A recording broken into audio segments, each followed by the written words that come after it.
अस्सलामुअलैकुम। मेरा नाम है काशिफ और आप देख रहे हैं स्टोरीज़ 2.0। जो लोग हमारे इस चैनल को सुनते हैं, हमारी वीडियोस देखते हैं, वो ये बात जान लें कि आप बिल्कुल ठीक जगह पहुंचे हैं, क्योंकि सुल्तान महमूद गजनवी की कहानियां यूट्यूब पर हज़ारों मौजूद हैं। मैंने बहुत तज्जिया किया, बहुत तजुर्बा किया, बस सारी झूठ पर मबनी है, व्यूज़शिप और पैसों का फड्डा। मैं जो कहानी आपको पेश कर रहा हूँ ये 3-4 किताबों का मजमुआ है, क्योंकि मैं चाहता हूँ कि मुसलमानों की तारीख हकायक के साथ मालूम हो। इसीलिए मेरी इस कोशिश की दाद ज़रूर दीजिएगा, वो मुझे ज़रूर दुआओं में याद रखें। अगर आपने पिछली एपिसोड नहीं सुनी तो ऊपर आई बटन पर क्लिक करें और एपिसोड सुन लें। पिछली कहानी का हमने इख्तिताम किया था कि जब ऋषि इमरान बिलाजरी के घर मौजूद होती है, ऊपर से ऋषि का भाई जो कि इमरान बिलाजरी का दोस्त होता है जगमोहन, वो आ जाता है। तो आगे क्या होता है आइए देखते हैं। इमरान बिलाजरी इस कोशिश में था कि जगमोहन जल्दी चला जाए। वो उसकी बातों में दिलचस्पी नहीं ले रहा था। थकन और नींद का बहाना काम कर गया और जगमोहन चला गया। ऋषि दूसरे कमरे से निकली तो उसके चेहरे पर हैरत का तासुर था। ऋषि ने हैरत ज़दा लहजे में पूछा, क्या मेरे भाई ने गोश्त खाया है? इमरान ने जवाब दिया, मैं इसका ये राज फाश नहीं करना चाहता था, मगर मैं उसे बता भी नहीं सकता था कि तुम साथ वाले कमरे में सारी बातें सुन रही हो। वो जब से मेरा दोस्त बना है गोश्त खा रहा है। तुम्हारे देवताओं ने तुम्हारे भाई को कोई सज़ा दी है? मज़हब सिर्फ़ उन चीज़ों की मुखालफत करता है जिनसे नशा होता है और इंसान की अकल बेकार हो जाती है। मुझे बताओ तुम कब आओगी, तुम्हें भी गोश्त खिलाऊंगा। ऋषि 2 रोज़ बाद आई। इमरान ने उसके लिए मुर्गी भून कर रखी हुई थी। ऋषि ने डरते डरते खाई, फिर बोली, मैं जब भी आऊँ मेरे लिए गोश्त रखा करो। इन्हीं दिनों इमरान बिलाजरी को हुक्म मिला कि राजमहल के कमरे में गजनी के 2 कैदी लाए गए हैं जिन्हें खाना देना है, क्योंकि उन्होंने कहा था कि वो मुसलमान के हाथ से खाना खाएंगे। इमरान उनके लिए खाना लेकर गया और उसकी मुलाकात निज़ाम और यज़ी और कासिम बल्खी से हुई। नाजरीन, इस हवाले से पीछे तमाम तफसील बताई जा चुकी है पिछली इकसात में कि उसने उनके साथ क्या बातें की, उन्हें क्या हिदायत दी और किस तरह उनको फ़रार करने का रास्ता हमवार करता रहा। इस दौरान ऋषि उसके पास आती रही। अब उसकी 2 ही फरमाइशें होती थी। वो आते ही गोश्त मांगती, फिर ये ज़िद, मुझे लाहौर से जल्दी निकालो, घर वाले मेरी शादी की तैयारियां कर रहे हैं। अगर निज़ाम और यज़ी और कासिम बल्खी ना आ जाते तो इमरान बिलाजरी कभी का ऋषि को साथ लेकर निकल गया होता। वो ऋषि के साथ हर बार एक नया झूठ बोलता था। उसे ये नहीं बता सकता था कि वो गजनी का जासूस है और गजनी के 2 कैदियों को फ़रार कराए बगैर कहीं नहीं जा सकता। वो फ़र्ज़ और मोहब्बत के दरमियान फंस रहा था। ऋषि का वालिहाना मोहब्बत और इसके आंसुओं ने उसे कई बार फ़र्ज से हटा दिया, लेकिन और यज़ी और बल्खी को देखकर उसे फ़र्ज याद आ जाता था। इन दोनों के फ़रार होने की कोई सूरत नज़र नहीं आ रही थी। इनके कमरे के बाहर संतरी मौजूद रहते थे। एक रात ऋषि इमरान के घर से गई तो फातिमा आ गई। इमरान पर ऋषि के हुस्न और उसकी मोहब्बत का नशा तारी था। वो उसके तसव्वुर से दिल बहला रहा था। फातिमा ने उसे इतने हसीन तसव्वुर से बेदार कर दिया तो उसे गुस्सा आ गया। फातिमा किसी और नशे में आई थी, ये नशा जिस्मानी था। इमरान ने गुस्से से कहा, मैंने तुम्हें यहाँ आने से मना किया था, अपने खामिंद को वापस आने दो। फातिमा ने कहा, तुम मुझे टाल मटोल कर रहे हो, मांगो अपनी कीमत, क्या मांगते हो? मुझे कुछ नहीं चाहिए फातिमा, तुम्हें वो हिंदुआनी चाहिए। फातिमा ने तंज़ीह लहजे में ऐसा इमरान को कहा, वो जो तुम्हारे पास आती रहती है, मैं चाहूँ तो तुम्हें पकड़वा सकती हूँ। तुम जानते हो कि यहाँ हिंदुओं का राज है जो मुसलमानों से नफ़रत करते हैं। तुम्हारी चोरी पकड़ी गई तो सीधा कैद खाने में जाओगे। इमरान बिलाजरी ने कहा, मैं इससे पहले लड़की समेत गायब हो जाऊंगा। तुम मेरे पास जो उम्मीद लेकर आई हो वो पूरी नहीं हो सकेगी। ऋषि के मुकाबले में मैं तुम जैसी 20 लड़कियों को धुतकार सकता हूँ। ये इमरान बिलाजरी की बड़ी ख़तरनाक गलती थी। उसे ये एहसास नहीं था कि रकाबत औरत को चुड़ैल बना देती है। फातिमा के साथ जो जुल्म हुआ था उससे वो बावली हो ही जा रही थी। उसने शर्मो हिजाब उतार फेंका था, वो गुस्से से चली गई। फातिमा को हिंदू औरतों से मालूम हो चुका था कि पंडित राजा जयपाल की फतह की खातिर एक कुंवारी लड़की की कुर्बानी दे रहे हैं, लेकिन इन्हें अपने मतलब की लड़की नहीं मिल रही। फातिमा ने अगले दिन बड़ी मुश्किल से गुजारा। रात को वो मंदिर चली गई। वो पंडित के पास चली गई। पंडित उसे देखकर हैरान हुआ, इसे अपने पास बिठाया। फातिमा ने पूछा, आप लड़की की कुर्बानी कब देंगे? पंडित ने कहा, जब हमें वो ख़ास किस्म की लड़की मिल जाएगी। पर बेटी तुम क्यों पूछ रही हो? फातिमा ने कहा, मैं आपकी मदद करने आई हूँ। आपको इल्म नहीं कि शहर की तमाम हिंदू लड़कियाँ मंदिर में नहीं आती। मैं आपको एक लड़की दिखाऊंगी, मुझे उम्मीद है कि वो कुर्बानी के लिए मौजू होंगी। उसने ऋषि के बाप का नाम लिया और पूछा, आपने इसकी बेटी को कभी देखा है? पंडित ने कहा, मैंने तुम्हें भी कभी नहीं देखा था। तुम किसकी बेटी हो? फातिमा ने जवाब दिया, मैं मुसलमान हूँ और एक ताजिर की बीवी हूँ। तुम्हें हमारी कुर्बानी और हमारे मज़हब के साथ क्या दिलचस्पी हो सकती है? ऐसा पंडित ने पूछा। ये मंदिर के साथ मिला हुआ एक कमरा था। किसी मुसलमान को मंदिर के अंदर कदम रखने की इजाज़त नहीं थी। कोई मुसलमान किसी हिंदू के घर में दाखिल नहीं हो सकता था, क्योंकि मुसलमानों को नापाक समझा जाता था। मगर पंडित को जब फातिमा के मुतालिक पता चला कि वह मुसलमान है, तो उसने उसे घर से नहीं निकाला। वो चौंका भी नहीं और बदका भी नहीं। वो जान गया कि ये जवान साल और हसीन लड़की किसी और मकसद के लिए आई है। पंडित घाक और कराट आदमी था। उसने फातिमा को गहरी नज़रों से देखते हुए कहा, तुम्हारे दिल में जो कुछ है बता दो। फातिमा तजुर्बाकार और गरांठ नहीं थी। वो तो रकाबत और अपनी तौहीन की आग में जल रही थी। उसकी अकल पर शैतानी कुव्वतों ने कब्ज़ा कर लिया था। वो अपने माँ बाप से, अपने खाविन से, ऋषि से और इमरान बिरादरी से इंतकाम लेने पर तुली हुई थी। उसकी तमाम तरजीहात कुव्वतें बिच्छू की डंक की तरह तैयार और मुस्तैद हो गई थीं। उसने पंडित के सवाल के जवाब में अपने कपड़ों के अंदर से एक पोटली निकाली और पंडित के आगे रखकर खोल दी। इसमें सोने के चंद एक सिक्के थे। उन्हें पंडित की आंखों में आंखें डाल दी। मैंने जिस लड़की का नाम लिया है, आप इंसानी कुर्बानी इसकी दें। ये सब बातें फातिमा ने लराजदारी के लहजे में कहीं। पर पंडित ने कहा, अगर ये लड़की हमारे मतलब की ना हुई तो? फातिमा ने कहा, वो कुंवारी है, बहुत खूबसूरत है, उम्र 16-17 साल है। अगर वो कुर्बानी के मतलब की नहीं तो भी इसकी कुर्बानी दे दें। हमारे मज़हब में दखल अंदाजी ना करो लड़की, ऐसा पंडित ने कहा। पंडित ने मजहबी पेशवाओं के राब से कहा, हम एक ख़ास किस्म की लड़की की तलाश में हैं। फातिमा ने कहा, पंडित जी महाराज, कोई मज़हब इंसान की कुर्बानी की इजाज़त नहीं देता। ये रस्म मज़हब की उन ठेकेदारों ने शुरू की है जो अपने महाराजा को खुश करके इनाम व इकराम लेना चाहते हैं, और जो लोगों पे ये साबित करना चाहते हैं कि वो खुदाओं और देवताओं के ख़ास दरबारी हैं और जो जिस किसी की भी जान लेना चाहे ले सकता है। आप लोग अपने आप को आम इंसानों से बहुत ऊंचा रखते हैं। पंडित ने दबे दबे गुस्से से कहा, मेरे मज़हब की तौहीन ना करो लड़की, तुम नहीं जानती कि इसकी सज़ा क्या है। फातिमा ने कहा, मैं सिर्फ आपके मज़हब की बात नहीं कर रही महाराज, मेरे मज़हब में भी यही कुछ होता है। सिर्फ इंसानी कुर्बानी नहीं दी जाती। जहाँ तक हमारे इमामों और मौलवियों का ताल्लुक़ है, वो आपकी तरह मज़हब की ठेकेदारी का दावा करते हैं। अपनी आवाज़ को खुदा की आवाज़ कहते हैं, अपनी ख्वाहिशात को खुदा का हुक्म बताते हैं और अपने आप को आम इंसानों से बहुत बुलंद खुदा के करीब समझते हैं। इस तरह मज़हब की असलियत पर पर्दे पड़े रहते हैं और इंसान भटकते रहते हैं। पंडित जी महाराज, आपने अपना जो दर्जा बना रखा है इससे नीचे आएं। मुझे इस मंदिर के कुछ ऐसे राज मालूम हैं जो आप समझते हैं कि किसी को मालूम नहीं।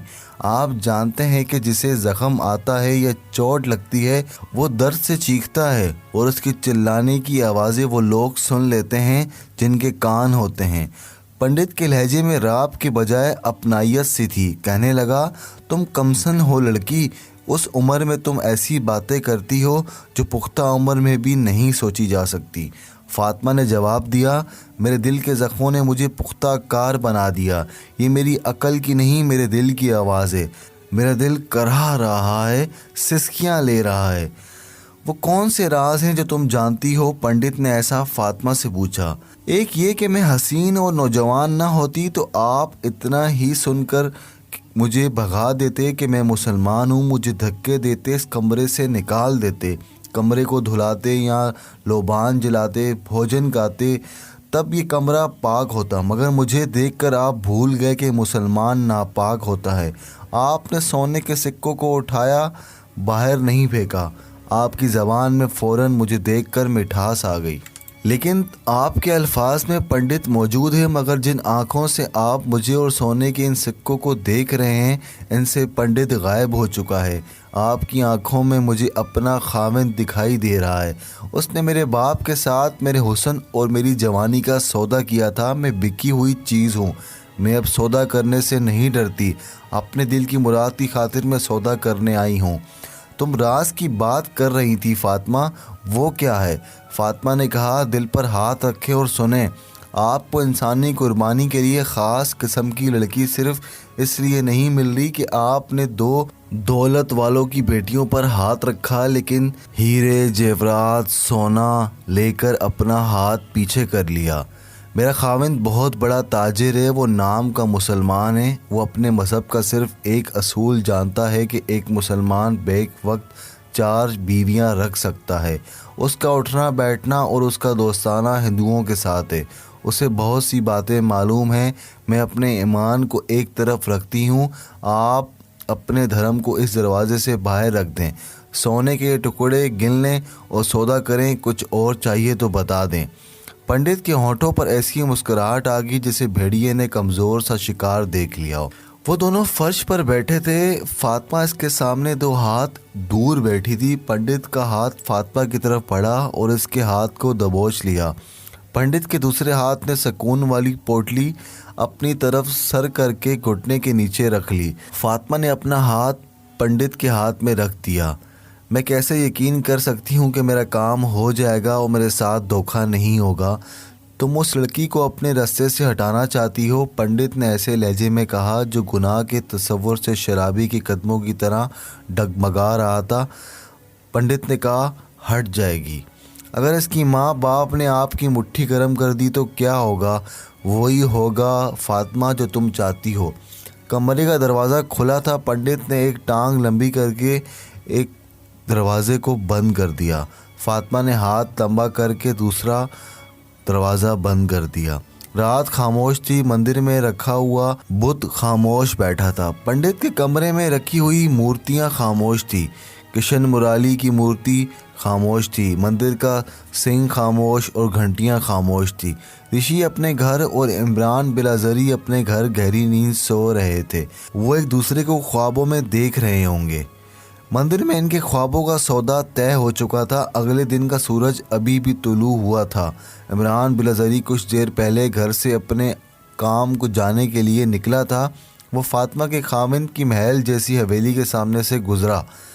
चलमन की ओट से उसे फातिमा की सरगोशी से ज़रा सी बुलंद आवाज़ सुनाई दी। इमरान वो रुक गया।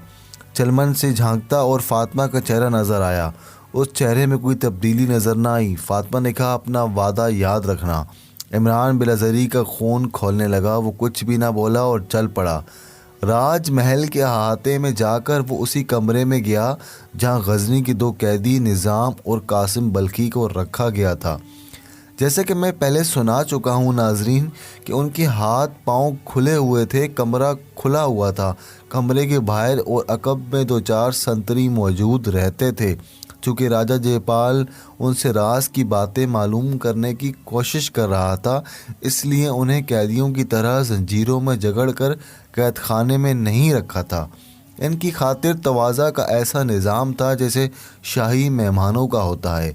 उनके मुतालबे पर कि इनका खाने पीने का इंतज़ाम कोई मुसलमान करे, ये इंतज़ाम इमरान बिलाजरी के हाथ में था। इमरान बिलाजरी इनके फ़रार का बंदोबस्त भी कर रहा था। दुश्वारी सिर्फ ये थी कि वहाँ संतरी मौजूद रहते थे। इमरान गजनी के इन दोनों कैदियों से कहता रहता कि वो राजा को झूठ मूठ की राज की बातें बताकर इसका एतमाद हासिल कर लें कि वो इस कमरे के पहरे से संतरियों को हटा दे। निज़ाम और कासिम बल्खी ने सोच लिया था कि वो राजा जयपाल को क्या बताएंगे। उन्होंने ये भी तय कर लिया था कि वो राजा को पेशकश करें कि दोनों इसी फ़ौज में रहेंगे और पूरी महारत और वफादारी से इनकी फ़ौज को गजनी की फ़ौज क़यादत की जंगी चालों के मुताबिक ट्रेनिंग देंगे। इसी तरह फ़रार की सूरत पैदा हो सकती थी, मगर राजा जयपाल लाहौर से गायब हो गया था। वो अपनी शिकस्त को फ़तह में बदलने के लिए दीवाना होता चला जा रहा था। वो नई फ़ौज तैयार कर रहा था और पड़ोसी रियासतों से भी फ़ौज इकट्ठी करता फिर रहा था। उसने गजनी पर हमला करना था। उसी रोज़ इमरान बिलाज़री गजनी के दोनों कैदियों के कमरे में गया तो भी उन दोनों पर ज़ोर दिया कि वो राजा को गुमराह करें और उसके मंजूर नज़र बन जाएं। वो जिस वक्त इनके साथ बातें कर रहा था उस वक्त उसकी मोहब्बत पर मौत चिपट रही थी। रात फातिमा ने पूरा इंतज़ाम कर दिया था। ऋषि अपने घर में था। घर में तमाम अफराद मौजूद थे। इन्हें सिंग और घंटियों की आवाज़ सुनाई दी। गली में भागते दौड़ते कदमों की धमक धमक भी सुनाई दी। बच्चों का शोरो गुल भी सुनाई दिया। ऋषि भी बच्ची ही थी। वो भी तमाशा देखने बाहर को दौड़ी। गली में एक जुलूस आ रहा था। उसके आगे आगे बड़े मंदिर का बड़ा पंडित था। उसके हाथ में छोटी सी घंटी थी, वो जो बजाता चला आ रहा था। उसके पीछे 4-5 पंडित और इनके बालके थे। वो सिंग और घंटियां बजा रहे थे। इसके पीछे एक खुशनुमा पलकी थी जो 4 आदमियों ने उठा रखी थी। पंडित भोजन गुनगुनाते आ रहे थे। इनके जुलूस के पीछे तमाशाइयों का जुलूस था। ऋषि अपने दरवाजे पर खड़ी देख रही थी। बड़ा पंडित उसके करीब आ रुका और उसका नाम पूछा। तब ऋषि पर घबराहट तारी हुई और उसे याद आया कि इसके बाप और इसके भाई ने ऐसे पंडितों को नज़रों से बचा कर रखा हुआ था। उसने अपना नाम ना बताया। ना जाने कहाँ से आवाज़ आई, इसका नाम ऋषि है। ऋषि की माँ, उसका बाप और भाई भी बाहर आ गए। ऋषि पीछे हटने लगी। पंडित के चेहरे पर हैरत और मुसरत का तासुर था। ऋषि उसके तस्वुरों से ज़्यादा खूबसूरत थी। पंडित ने कहा, आंध्रा देवी ने इसको मांगा है। नहीं महाराज, ऋषि की माँ चिल्लाती हुई आगे आई और पंडित और अपनी बेटी के दरमियान खड़ी होकर बोली, ये वो लड़की नहीं है जिसे आप ढूंढ रहे हैं।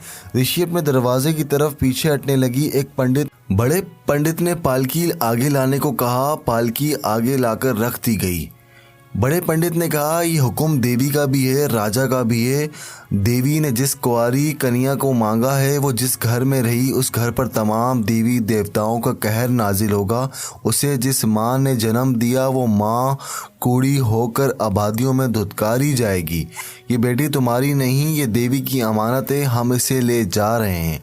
ऋषि को घसीटकर पालकी में धकेला जा रहा था और वो रोती चिल्लाती और आज़ाद होने की कोशिश करती रही। पंडितों के साथ आए हुए एक आदमी ने रुमाल जितना एक कपड़ा ऋषि के नाक और मुंह पर रख कर हाथ से दबा दिया। ऋषि तड़पती और फौरन ही इसका जिस्म साकिन हो गया। उसकी आंखें बंद हो गई। उसका सर डोलने लगा। उसे पालकी में डाल दिया गया। फिर जिस तरह ये जुलूस संग और घंटियां बजाता आगे आया था उसी तरह वापस चला गया। मोहल्ले के लोग ऋषि के माँ बाप को मुबारकबाद देने लगे कि देवी ने उनकी बेटी की कुर्बानी कबूल की है। मज़हब के पैरोकार ऋषि के माँ बाप को रश्क की निगाहों से देख रहे थे, मगर जिनकी इतनी प्यारी बेटी को पंडित ज़िबा करने के लिए ले गए थे उनके दिलों का हाल कोई नहीं देख रहा था। इनके कानों में अभी तक उस बेटी की चीखें गूंज रही थी जिसे चंद दिन पहले इसके खामन के साथ जिंदा जला दिया गया था। शाम के बाद इमरान बिलाज़री घर आया तो थोड़ी ही देर बाद जगमोहन आ गया। वो ज़ारो कतार रो रहा था।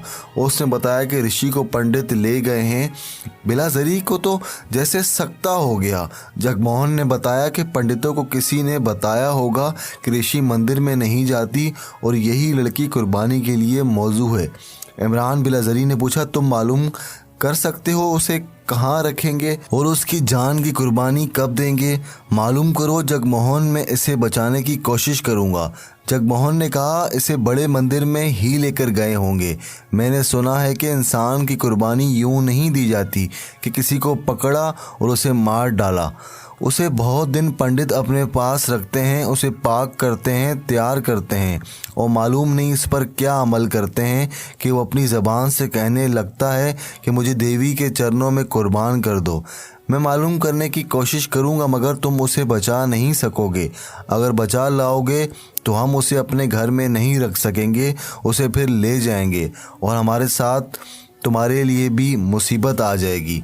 वो धाड़े मार मार कर रोने लगा और जब ज़रा संभला तो बोला, मैं इस मुल्क से निकल जाना चाहता हूँ, मुझे अपने मज़हब से घिन आने लगी है। इमरान ने कहा, तुम्हारे मज़हब में घिन के सिवा है ही क्या? अपनी मजहबी किताबें पढ़कर देख लो, भगवत गीता, रामायण और महाभारत पढ़ो। ये जिनसियत और बर्बरियत से भरी पड़ी हैं। इनमें अहद शिकनी और धोखाधड़ी को जायज़ करार दिया गया है। देवियाँ और देवता जिनसी इख्तलात करते दिखाए गए हैं। इन किताबों में एक से एक शर्मनाक बात लिखी है। औरतों और बच्चों के कत्ल करने को जायज़ करार दिया है। अगर तुम्हारी बहन को फ़ौरन कत्ल कर दें तो ज़्यादा अच्छा है। मैं जानता हूँ जब तक वो ज़िंदा रहेगी पंडित इसके साथ क्या सलूक करेंगे। जगमोहन की आंखें ठहर गई, उसका चेहरा लाल होता गया। इमरान ने कहा, तुम अपने पत्थर के खुदाओं से डरते हो, तुम इनका सामना करने से घबराते हो। मैं मुसलमान हूँ, मुझे इसका कोई डर नहीं। मैं तुम्हारी देवियाँ और देवताओं से तुम्हारी बहन छीन लाऊंगा। अगर मैं कामयाब हो गया तो तुम्हारी बहन भी और तुम भी मेरे साथ चलोगे। जगमोहन ने कहा, कहाँ लेकर जाओगे? इमरान ने कहा, ये मैं उसी वक्त बताऊंगा, लेकिन तुम दोनों को मेरा मज़हब कबूल करना पड़ेगा। मुझे मंजूर है। जगमोहन ने ऐसा फ़ौरन कह दिया। मैं तुमसे वादा करता हूँ कि तुम हम दोनों को यहाँ से कहीं दूर ले जाओ तो हम मुसलमान हो जाएंगे और ऋषि तुम्हारी बीवी होगी। नाजरीन, आगे क्या हुआ? क्या इमरान ऋषि को उन पंडितों के जंगल से छुड़ा लेगा जहाँ वो पंडित वहशी दरिंदे की तरह उसके साथ ज़्यादती करेंगे और जब मौका आने पर उसको कुर्बान कर देंगे? ये सब कुछ जानने के लिए आप हमारी अगली एपिसोड का ज़रूर इंतज़ार करना और मुझे ख़ास तौर पे अपनी दुआओं में याद रखना। और अगर आपने इस चैनल को सब्सक्राइब नहीं किया है तो मैं आपसे दरख्वास्त करता हूं कि इस चैनल को सब्सक्राइब कर लो, ताकि मैं चाहता हूं कि मेरी आवाज़ दुनिया के कोने कोने तक मुसलमान की कहानियों के साथ गूंजे। अपना बहुत ख्याल रखिएगा, मुझे दुआओं में याद रखिएगा। अल्लाह।